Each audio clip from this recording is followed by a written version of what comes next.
This is the story of a resource-rich region, the Southeast Asia. Here you can find any mineral resources, such as nickel, bauxite, coal, and many others.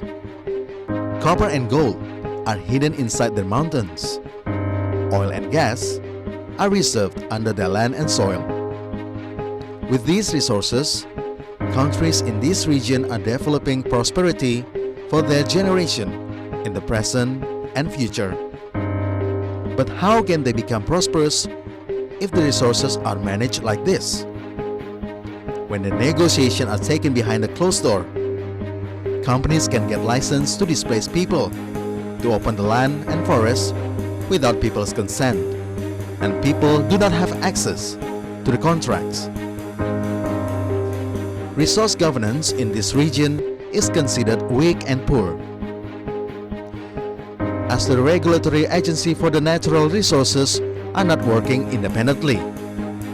Standards of transparency and accountability to state-owned company and natural resources funds are not implemented comprehensively.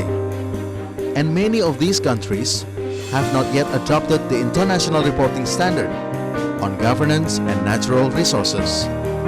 Even so, the resources are being exported to many countries. The revenues are collecting, but the money goes only to certain people. And only few will go to build schools for children, hospitals for the sick, and infrastructures. So how can people in Southeast Asia see their bright future? They can, if the government and company are managing these resources openly. People have access to the contracts and agreements made by government and companies. Revenue of these resources are being spent for human development, poverty alleviation, and economic diversification, and saving for the next generation. The government also invites companies and civil society to work on revenue transparency, such as EITI. However, it won't be enough. People and leaders in Southeast Asia should understand that these resources will not last forever.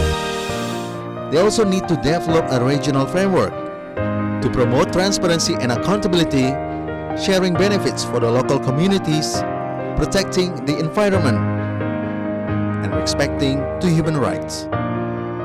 For now, for all, and forever.